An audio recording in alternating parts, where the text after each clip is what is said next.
It's appropriate that this session now with Avi is called Pragati, Vrudhi, Shakti, given the year that he's had, Franklin Templeton, India has had. I doubt there's anyone in the room who doesn't know you, but nevertheless, ladies and gentlemen, Avi Satwalekar leading the business as president, Franklin Templeton Asset Management India, also serves as chairman for Vietcom Bank Fund Management in Vietnam, a board member of Franklin Templeton Asset Management Malaysia, and a member of the board of directors of AMFI, that's the Association of Mutual Funds of India. Welcome back, Avi. You know, the music has been thoughtfully curated. I was very upbeat in nature, and I think it's kind of appropriate for what we're going to discuss. And my very first question to you, and I'm wondering, you know, should I run through all the highlights of the year? Assets under management crossing 1 lakh crore again, 4,000 crore collected in the multi-cap NFO in July, equity fund launched after 15 years. Then you've had the ultra-short bond fund, medium to long-term bond fund, arbitrage fund, and long-duration fund NFOs. Wow. We've been busy. 3 years on the job, and you have been busy. It's a strong comeback. What did it take to get here, and how are you feeling right now? Well, firstly, welcome everybody. Thank you very much for coming up. This is definitely, I think every year we try to do something different with perspectives. This year, obviously, we flipped it around with having Mr. Kamath here. I think your question about... a strong comeback, and what did it take? So strong, I mean, I think one of the biggest complaints I heard right throughout 2022 when I was traveling around the country meeting all our partners was that you don't launch funds. There are so many gaps. So hopefully now I don't hear that complaint anymore. Thank you. But I think what it took wasn't so much as, one, I think the number one thing was it was teamwork. We have an amazing team on the ground that covers the industry. We have incredible partners. Now, don't get me wrong, they were definitely upset with us. But there was a lot of respect, a lot of pride with working with Franklin Templeton. And I think once we were able to kind of show that commitment, show that sincerity, show the fact that we're not going anywhere. And then obviously we made a bunch of investments, we expanded out our engagement. So it's not one thing that drove all that of this comeback. came together. So it all had to come together. So you're feeling calm, you're feeling good, you're feeling upbeat? I think when you say you're feeling calm, I think you're always calm. Because if you're not calm, then that frenzied energy comes across everywhere. But do you mean are we done?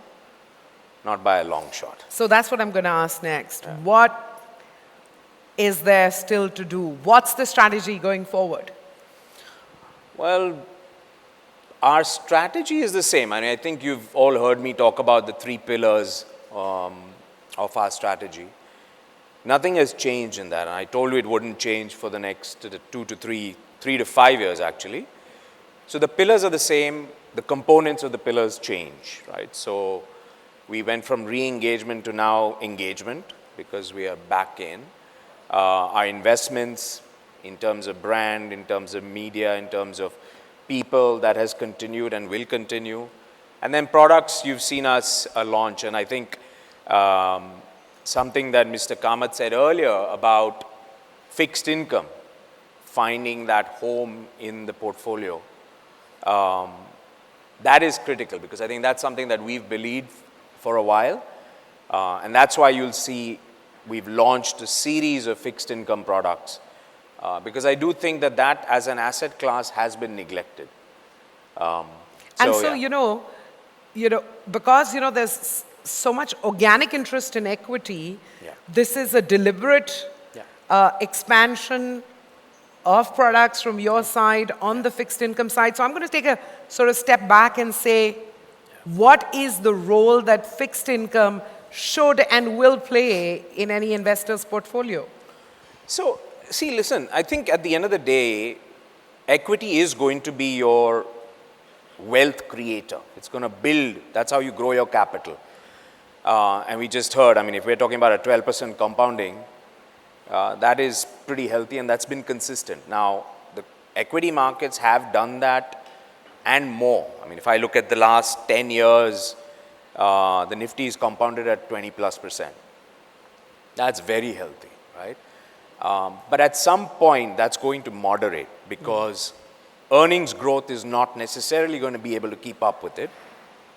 Also, I feel that with fixed income, given that we are now pretty much close to the end of the rate hike cycle and the US has already started cutting rates.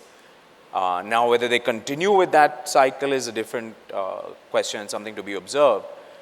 But if we start to see rates coming down, right, then not only do you have the ability now to lock in at a relatively healthy level, but then you get capital gains from that. So your returns on it, I'm never going to argue that they're going to come close to the equity returns, but you get a much healthier bucket right now. And income has to be a component in any real retirement type portfolio. And you cannot have just pure equities because that volatility that it creates, and it tends to change behavior at the wrong time. Are investors buying into that, buying into everything that you just said? So, You've got your finger on the pulse with all these launches. Well, so I'll tell you what, it's challenging. I mean, it's kind of hard to argue when you've got an equity market that's doing 20% and you're talking about a 7, 8, 9% if you really push it. But I think for certain segments, and those segments I think are going to keep growing and it's going to get broader. We have seen, so pretty much every one of the funds that we've launched has had decent take up. Has it been eye-popping? Am I thrilled about it? No. But then I think as most of my sales leaders know, I'm never really thrilled about any of the numbers.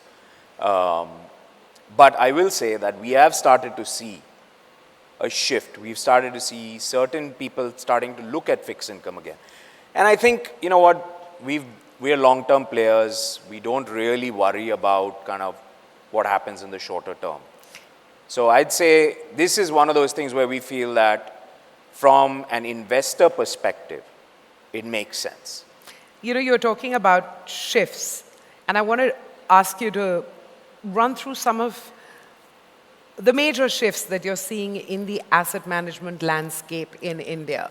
This is, one sort of example of what's going on. But the larger asset management landscape, are there big changes? What are those big changes or those shifts? No, so there are always shifts and changes. And nothing seems big, but even in this, as change compounds, it gets bigger and the impact gets bigger. I'd say one of the things that is definitely here to stay, and it's not a new trend, is that consistent pressure on fees, right? It's a combination of things, right? It's a combination of a general downward pressure, plus it's a combination of the expansion of passives, which, yes, it is now concentrated, it's not as broad, but it will get there. So that's one of the things. The other is, I think, and this is a point that I don't think we will stop talking about for a long time, is the advent and the usage of technology. As simple as kind of getting all our stuff digital, doing an online application. But we still get a chunk of our applications in physical form, right? I think that will change and evolve. Okay. I think the push from the fintechs has helped educate a different class of investors. That will continue to drive. passives I mentioned, but I do think that passives overall are going to become a bigger part of the market while they're still small. I mean, it's gone from 8% of the market to about 16%. So it's doubled, but a lot of that is concentrated in EPFO. So, I mean, just sort of benchmark it. What's going on with passives in other markets and, gives you a sense of what's going to happen in the Indian context and whether or not there's really sort of a limit to how far passives go. Yeah. So I think there is no real limit to how far passives can go. I mean, if you look at the flows in the US, for example, almost 70% of the flows are into passives, right? Now, there is a positive and a negative with passives, right? As passives grow, what ends up happening is your capital markets are no longer a mechanism for price discovery of an asset, right? It's no longer Janki and his team running out discounted cash flow models and saying, okay, this thing is worth A. It becomes more a play on what are the capital flows into the market. So the more flows that come into a passive fund, the more purchases that fund has to make of the same stocks. So it has nothing to do with underlying fundamentals or valuations or any of that. So when you get a market that is more dominated by passives, you will see a narrowing, and that's exactly what you've seen in the US market. The US market has narrowed in terms of, if you didn't own these 5 stocks in the S&P 500, you underperformed. If you didn't own NVIDIA, there is no chance you would be outperforming. So that narrowing occurs when it's dominated by passives. I know I'm going into slightly philosophical territory here, but when everyone reaches that point, that whole proposition of the equity markets breaks, and therefore one of the things that we've been looking at, I mean, when you talk about trends, right, in the industry, this is not started to, it's starting to take off in India now, is on the private market side. And why, I mean, when you think about it, alternative investments, whether it's private equity, whether it's venture capital, whether it's private credit, that is going to start seeing a higher level of activity there. And why is it going to see a higher level of activity? For the simple reason that those markets, you still have to do price discovery. So you can appropriately value an asset, you can make an investment and expect that return to come through, right? So I do think that, I mean, we're a ways away from breaking the equity market. I was just sort of extrapolating a bit into the future because we keep hearing about passive. So it's sort of good to put it out there and address head on what trends you see. Talking about trends, I mean, gosh, there are lots of new entrants in the asset management space. I know everyone says competition is a good thing, but what kind of differentiation will Franklin Templeton India offer in the face of ever-increasing competition? Or am I sort of exaggerating the point here? No. Well, firstly, I don't think anybody says competition is a good thing, other than professors teaching economic theory. Maybe I'm listening to too many professors. Yeah, because I don't think anybody here wants more competition. I know I definitely don't want more competition.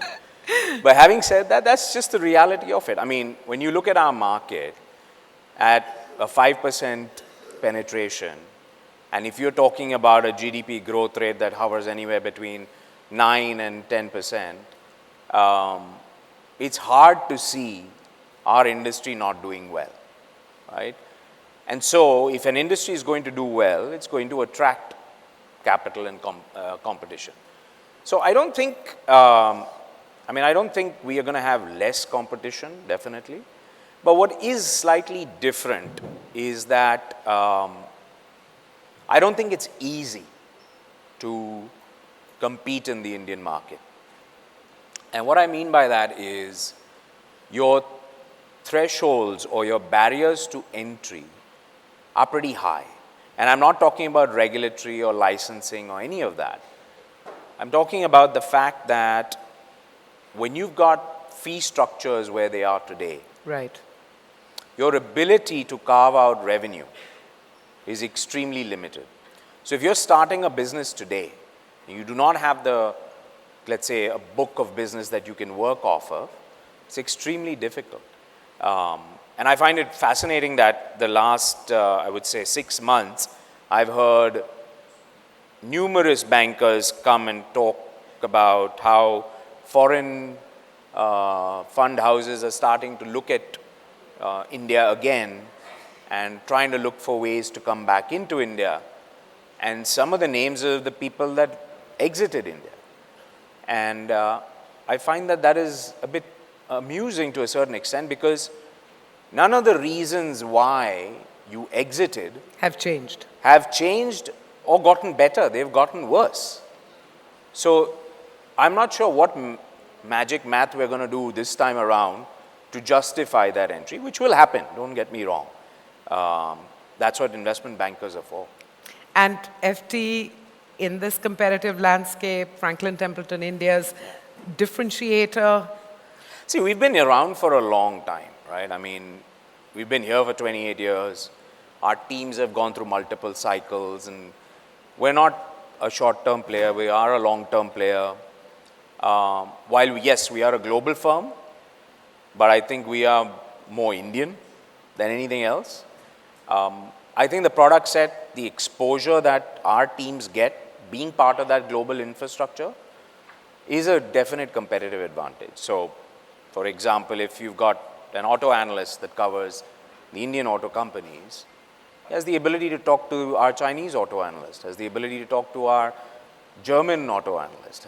And that ability gives you very unique insights, right? So I do think that there is, I mean, for us, we've been very, I would say, what you see is what you get. We will not say that we do ABC and then not do that. So I think that, and listen, at the end of the day, we're a fund management company. Our funds have to perform. So if our funds are performing, people are going to be happy with it. Simple as that. You know, I'm crisscrossing a bit here, but the volatility in the markets, it has become a much more frequently used word by everyone these days, and you know, it can also trigger irrational behavior. Bottom line is, what should distribution partners tell their investors right now? I mean, the SIP train has been running at good speed, but then volatility is now more frequently in the lexicon as well. So, you know, what should partners say to investors? I think, I mean, when you look at SIPs in general, right? What is SIP? It's a systematic investment plan, which means every month it goes in like clockwork.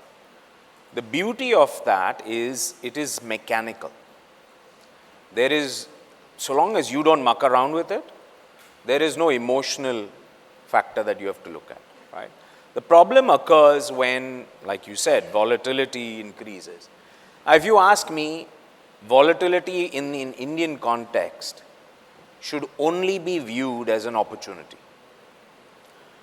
You cannot have a 6-month or a 12-month horizon and expect to do well, right? You have to have a multi-year vision, and most people do invest for the long term. So if you're investing with a 2, 3, 5-year type horizon, 8% correction, 5% correction, 10% correction makes no difference, right? The challenge, of course, is trying to convince your investors, right? Investors get impacted by, you know, these emotion-laden words like volatility, crashed, the market collapsed. All these words that are used in any of the financial media are meant to drive clicks, are meant to drive. But if you take a step back and just say, you know what, just stick to your plan. Yeah. I mean, I think we've all been talking about the fact that, okay, maybe the markets have gotten extended in valuation, right? Well, what's your plan? At some point, somebody is going to recognize, okay, maybe this is not worth it. Right? What do you do then?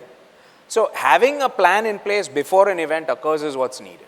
And sticking with that plan, having the conviction to Absolutely. stick with it. Absolutely. You know, you took a sort of leadership role in India at a time of crisis. See, I'm from the Media. media, so I end up using words like volatility and crisis, and I apologize for that. But that's the way I see it, okay? Um, Today, 3 years later, things are pretty different. My question is really this: how is your leadership style and your priorities different today from 3 years ago? Okay, so when I came in, we obviously had a different set of priorities. First and foremost was to stop the bleeding, right? We were net sales negative. We were still profitable, but we were net sales negative. And if that had continued, that would have been a real issue for us. So it was more about, okay, what are the real problems in front of us? How do we tackle them? And then, quite honestly, it is pulling together the entire team, and not just in sales and distribution, but pulling in our entire leadership team to say, okay, this is our goal. This is what we need to do, right? And getting everybody to buy into that vision and then trying to essentially execute. I don't think much has changed now, right? I mean, I think I still have the same kind of focus on teamwork.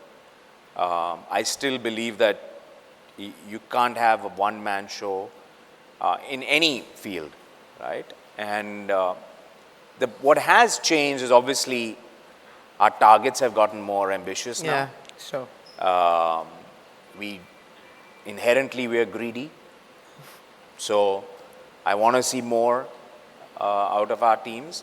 But then accordingly, you want to support and build that out. So I don't think much in terms of leadership style has necessarily changed, at least not consciously on my part. But our focus has definitely been on how do we build and expand. Okay, I'm going to take a couple of tips from you. These are not equity market tips. These are tips on. Everybody here knows, by the way, that you travel a lot across India, but we don't want to know anything about your work destinations. We want to know what are your top 2 or 3 leisure destination picks. In India, you're not allowed to say any place in Vietnam or Malaysia or something. Okay. So I won't tell you which are my top destinations because I haven't, I don't like going back to the same place again and again. Okay, which are the ones that really stood out? I'll tell you the one that I'm looking forward to, and I've just putting the plan together, is to go to Shimla. Okay. Which I haven't been in decades. And then the other one is Andaman Nicobar. Nice. So one in the mountains, one in the beach. What about, must-read books on investing? Any suggestions there? Must-read books on investing. I've got a whole host of those, but the one that I still think is probably the best book, and that was my first book when I started in the business, is by Peter Lynch. It's called One Up on Wall Street. And I find it fascinating that some 20, 30 years after it was written, those principles are still relevant, applicable. And then the second is, I would say, I have a collection of Warren Buffett's annual shareholder letters. And that, I mean, right from the 70s when he started writing it till now, those I think are absolute essential readings. I mean, you read those 2 sets and I think you are 80 to 90% of the way there to becoming a good investor. It struck me as you were saying that, you have to compile those, or do they come as a compilation? I actually discovered that. I mean, clearly I've not been printing these out since the 70s. Yeah, I thought maybe you put somebody on the job. No, you won't believe this, but this was when I was when I was still in California as an analyst. I called Berkshire Hathaway's corporate office, and I mean, and you wouldn't believe it, but the person that answered was Buffett's secretary. Wow. And I said, I'm looking for all his letters.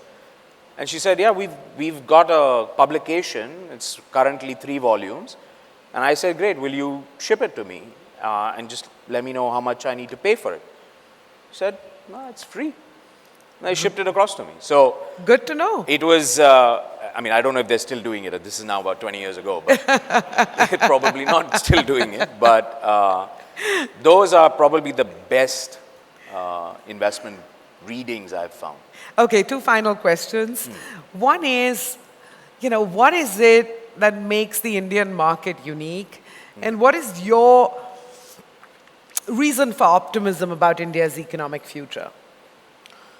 What makes the Indian market unique? I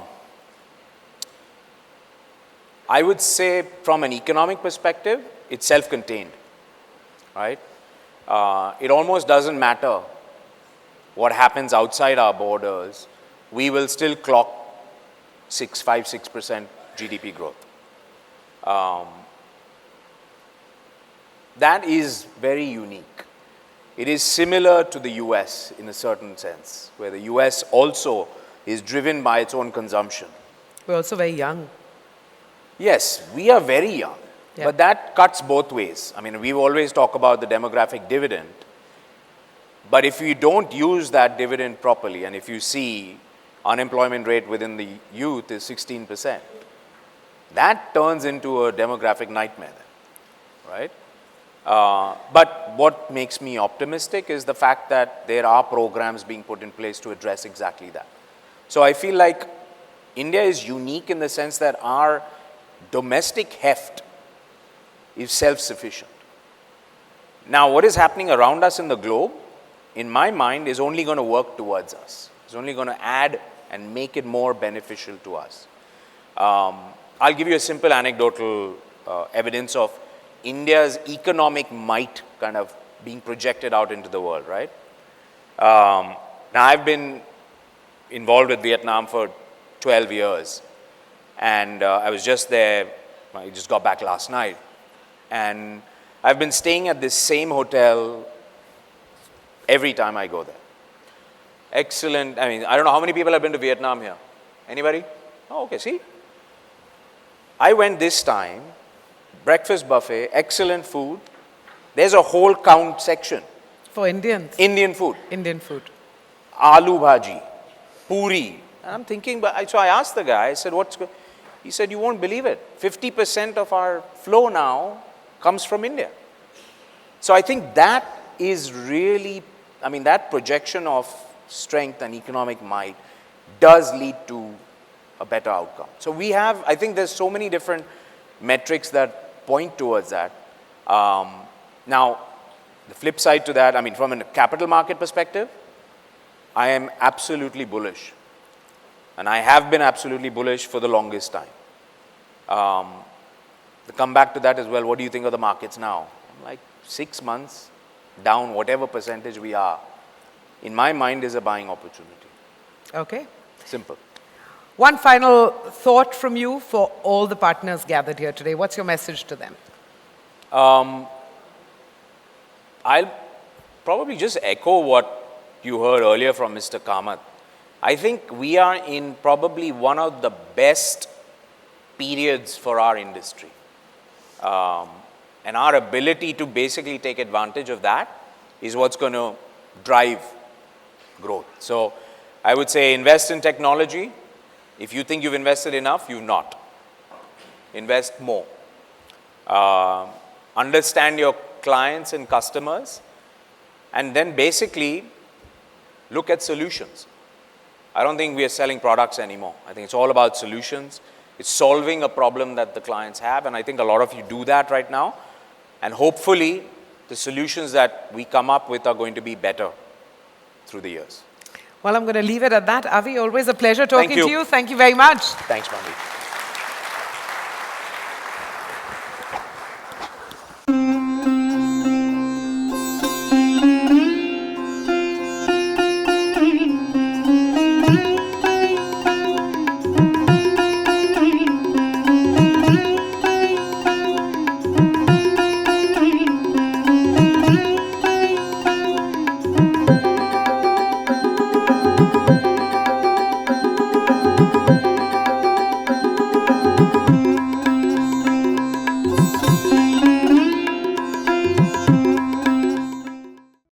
Mutual fund investments are subject to market risks. Read all scheme related documents carefully.